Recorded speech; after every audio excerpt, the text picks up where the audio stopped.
are powered through solar panels, but more specifically, and through industry diversification, we want to make sure that we build those solar panels right here in Memphis, Tennessee. We had one before. That's they right. kicked them out. That's but right. I'm going to bring that back, because what does it look like for our senior citizens, our low-income families that's constantly sitting down at CSA and the rest of these government agencies begging for money? It's a systemic problem. And giving them monthly money to pay the high utility bills is not the solution. We got to move to a better city by getting green, by making sure that we have to take care of our elderly, take care of our future, but more specifically, take care of our city.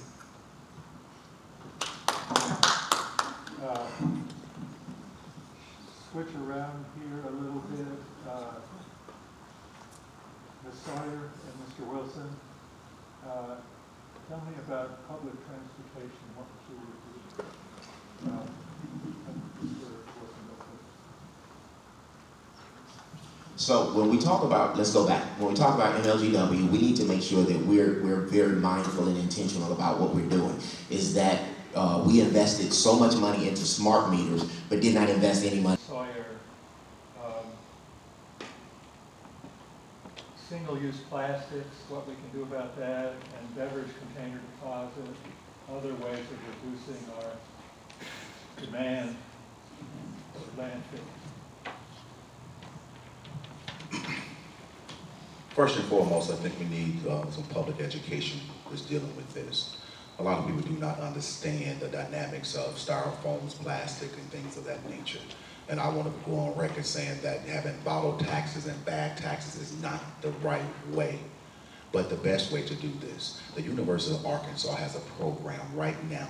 It's turning all of that composited waste that we just cannot get rid of into something special. So we need to galvanize, organize with the companies and communities that we have now, the grocery stores, the restaurants, and some of the big industries, and let them know which way we're going. They need to buy into Memphis. Far too often, the administration that we had in the last 3 decades, they're not partnering with these corporations. They just in bed with them.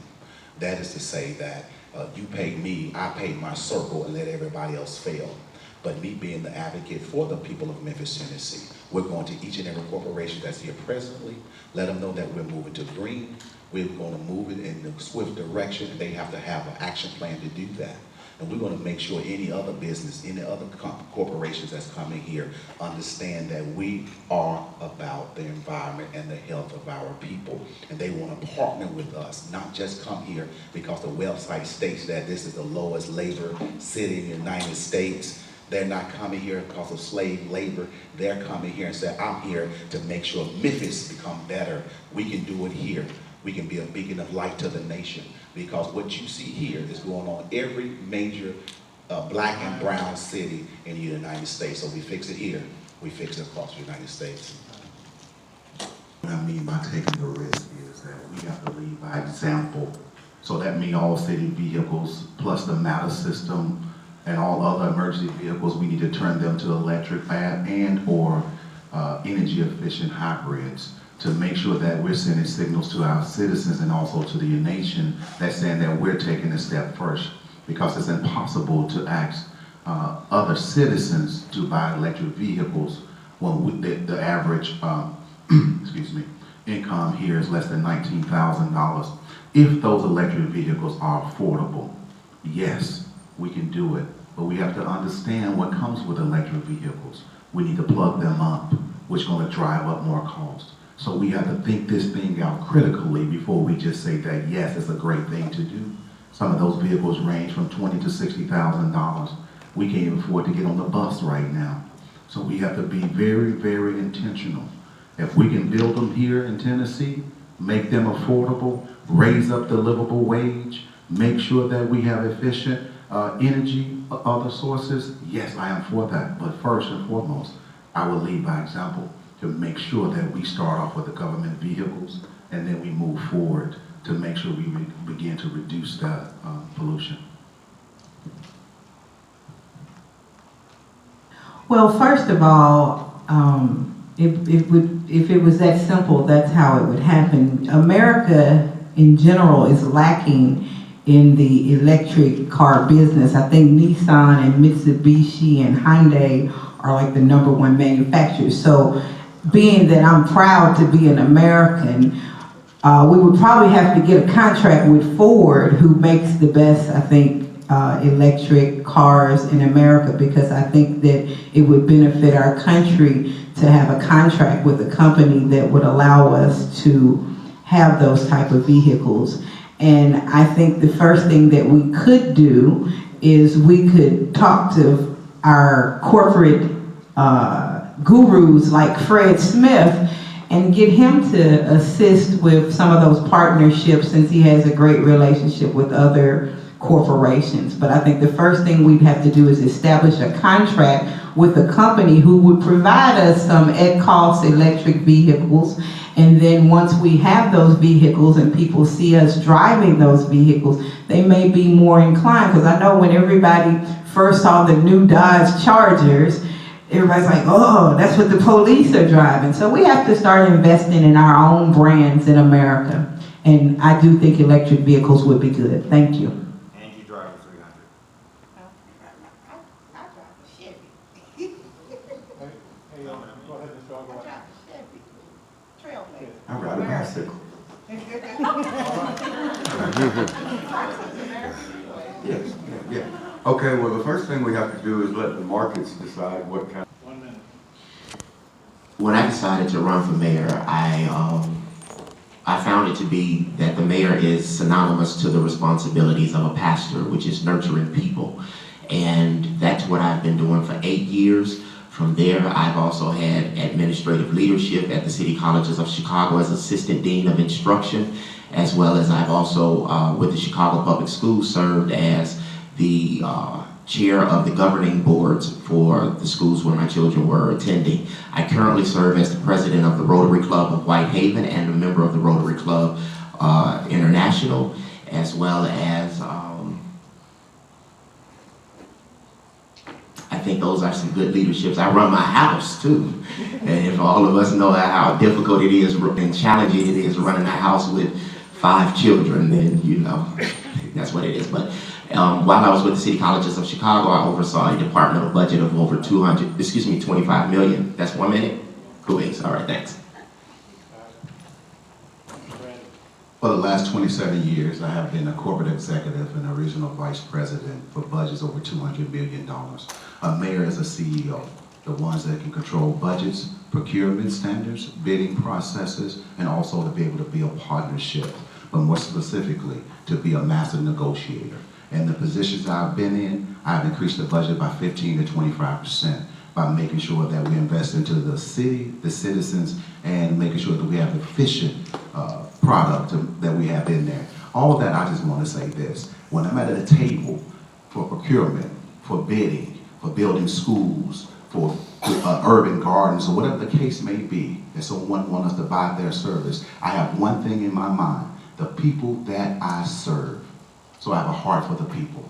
I'm an advocate for the people. And we need someone at that table to be a negotiator that stands fast, that cannot be sold out, that cannot be bought. And that is me. What's the question again? What are your qualifications to be the mayor of Memphis? Well, I would say my qualifications are limited but extreme.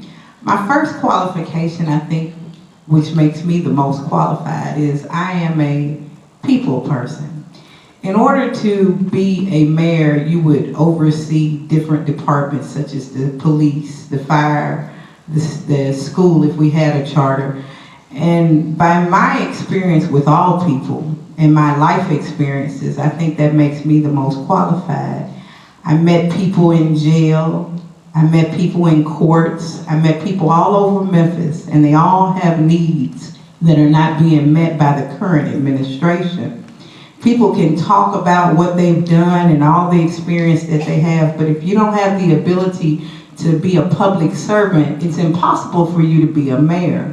My mother was a city council, and I grew up in City Hall in Jackson, Tennessee, and I got to see how she would help senior citizens, how she would help poor people and different people, but she says I gotta stop, but I'm a public servant, not a politician.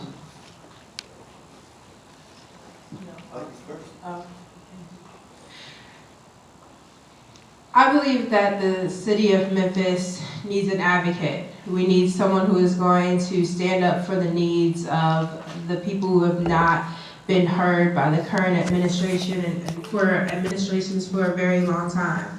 It shows in our communities and it shows in education. And I've been a fighter, I've been on the ground for years, and I've been someone who has made sure that I'm raising issues that show the inequities that continue to persist in our city. And yes, the mayor is someone who has to balance budget and make sure that business decisions are taken care of as well. And I have over a decade of experience as a leader, both in the educational field and in the defense field, having worked previously for the Navy as well. So I bring all of that together with a vision for the city. And the city right now is operating without a clear vision, at least without a vision that includes most of us. And I'm a vision and advocate person, and I'll lead in that way. Thank you. Oh no, we're qualified for this one, but we can't sit down and talk about it. Now, we've all heard about the corruption in Memphis, and we've all seen it. Now, everybody says that I make Shelby County politics look bad. Yeah, I got a message for them. This is my tiny little cock. It hangs to my foot. These are my brass balls. To run for politics in Shelby County, you better have a cock that hangs to your foot instead of brass balls, because this is a dirty, corrupt town.